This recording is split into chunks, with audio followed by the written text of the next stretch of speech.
हर्षित landmark, सपनों का घर जैसा आप चाहते हैं हम बनाते हैं। 1, 2 एवं 3 BHK ready position flats. Call 9827321321।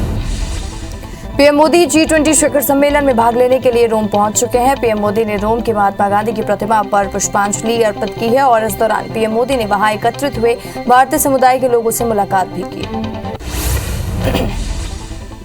केंद्रीय गृह मंत्री अमित शाह ने लखनऊ में भाजपा कार्यकर्ता सम्मेलन में हिस्सा लिया। इस दौरान उनके साथ मुख्यमंत्री योगी आदित्यनाथ, केंद्रीय मंत्री धर्मेंद्र प्रधान और प्रदेश बीजेपी अध्यक्ष स्वतंत्र देव सिंह मौजूद रहे।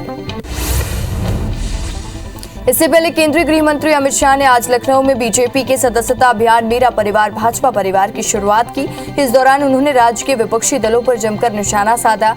शाह ने कहा कि राज्य में बीजेपी की सरकार से पहले सिर्फ परिवारवाद हावी था और राज्य की सत्ताधारी दल सिर्फ परिवार और जाति के भले के ही लिए सोचते थे, लेकिन बीजेपी की सरकार आने के बाद राज्य में सभी वर्गों का विकास हुआ।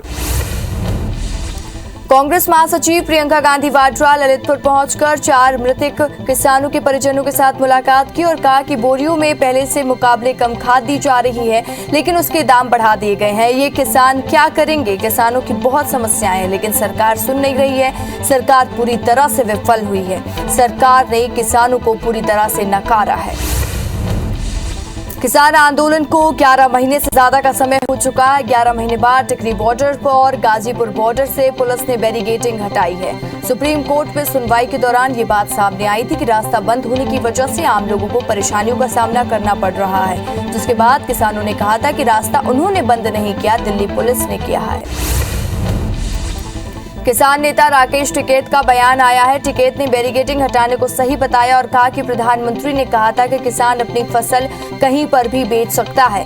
रास्ते खुलेंगे तो हम भी अपनी फसल बेचेंगे, पार्लियामेंट में जाएंगे। केंद्रीय स्वास्थ्य मंत्री मनसुख मंडाविया ने उत्तराखंड, श्रीनगर और लेह लद्दाख में आई आपदा में पीड़ित लोगों के लिए जरूरी सामान से भरे 11 ट्रक को झंडी दिखाकर रवाना किया। इस दौरान मंत्री ने जानकारी देते हुए बताया कि 11 ट्रकों में जरूरी वस्तुओं जैसे कंबल, रसोई का सामान, दवाई और टेंट आपदाग्रस्त लोगों के लिए भेजे गए हैं। महाराष्ट्र सरकार के मंत्री नवाब मलिक ने एक बार फिर से एनसीबी के जोनल डायरेक्टर समीर वानखेड़े पर आरोप लगाए हैं। मलिक ने कहा है कि मेरा सवाल था, दाढ़ी वाला कौन था? ये दाढ़ी वाला एक टीवी चैनल का इंडिया हेड काफिक खान है और इसके समीर वानखेड़े से संबंध है। मंत्री ने आरोप पर समीर वानखेड़े ने कहा कि आरोप बिल्कुल गलत है, कानून अपना काम कर रहा है।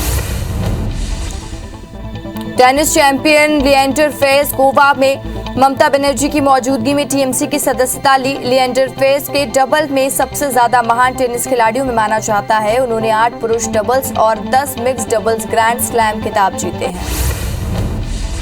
क्रूज ड्रग्स केस में फंसे आर्यन खान की आज भी जेल में रिहाई नहीं हो सकी है। Bail order copy NDPS court में आर्थर रोड जेल पर 5:30 बजे तक नहीं पहुंची। इस वजह से जमानत मिलने के बाद भी आर्यन को आज रात जेल में ही काटनी पड़ी।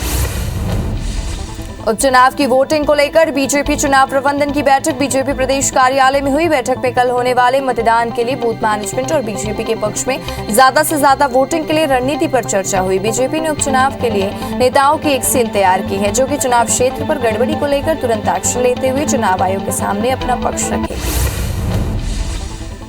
उपचुनाव का प्रचार भले ही थम गया हो, लेकिन सीएम शिवराज सिंह चौहान अभी भी जनता के बीच पहुंच रहे हैं। आज वो छतरपुर दौरे पर रहे, जहां वे धमना गांव में नौने राम प्रजापति के घर में पहुंचे और उनके परिवार के साथ खाना खाया। इस दौरान सीएम शिवराज ने नौने राम प्रजापति के हाथों से बने मिट्टी के उत्पादों की जमकर तारीफ की और इतना ही नहीं, सीएम ने खुद मिट्टी के दिए बनाकर उनके काम की सराहना की।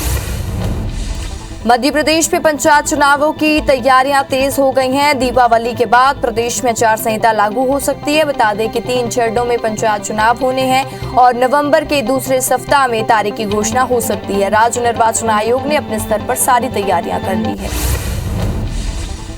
एमपी के ग्रामीण क्षेत्रों में जल्दी मुख्यमंत्री आवासीय भू अधिकार योजना लागू कर दी जाएगी, जिसके तहत गरीब वर्ग के लोगों को आवास के लिए जमीन उपलब्ध कराई जाएगी। इसके लिए सीएम शिवराज सिंह चौहान ने आदेश जारी कर दिया है। वहीं गृह मंत्री नरोत्तम मिश्रा ने कहा कि ये उन लोगों के लिए जवाब है जो कहते हैं कि मुख्यमंत्री जेब में नारियल लेकर घूमते हैं और घोषणाएं करते हैं। कवर्धा में गिरफ्तार पार्टी कार्यकर्ताओं से बीजेपी के वरिष्ठ नेताओं ने मुलाकात की। विष्णुदेव साय, संगठन महामंत्री पवन साय ने जेल में बंद कार्यकर्ताओं से मिलने के लिए वो पहुंचे। वहीं इस दौरान राज्य सरकार पर निशाना साधते हुए बीजेपी नेताओं ने कहा कि 2023 में जनता फैसला करेगी। धर्मांतरण पर छत्तीसगढ़ की राज्यपाल अनुसुईया उइके ने सख्त रुख अपनाया है। बस्तर में पहुंचे पुजारियों से मुलाकात के बाद अनुसुईया उइके ने कहा कि धर्मांतरण कराने वालों पर सख्त कार्रवाई की जाएगी।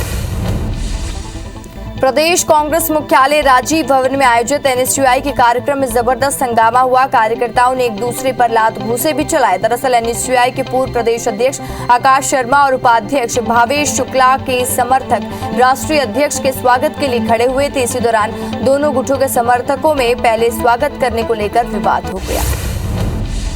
धमतरी जिले के दुगली गांव में पूर्व पीएम राजीव गांधी की प्रतिमा को असामाजिक तत्वों ने तोड़ दिया है, जिसे लेकर कांग्रेस कार्यकर्ताओं में आक्रोश है। कांग्रेसियों ने घटना को लेकर पुलिस में शिकायत की है। वहीं पुलिस केस दर्ज कर आरोपियों की तलाश शुरू कर दी है।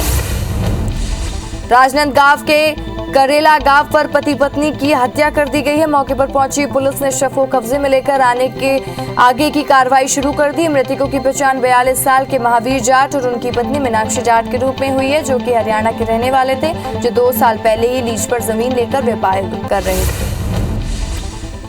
इंदौर में पुलिस ने कई ऑटोमोबाइल दुकानों पर छापा मारा है। दरअसल दिल्ली से ऑटोमोबाइल पार्ट्स बनाने वाले बॉक्स कंपनी की शिकायत मिली थी और जिसके बाद छोटी गवाल टोली थाना पुलिस ने अलग अलग ऑटोमोबाइल दुकान पर छापेमार कार्रवाई की और बड़ी संख्या में डुप्लीकेट पार्ट्स बरामद किए गए हैं। पुलिस ने कॉपीराइट एक्ट के तहत मामला दर्ज किया है।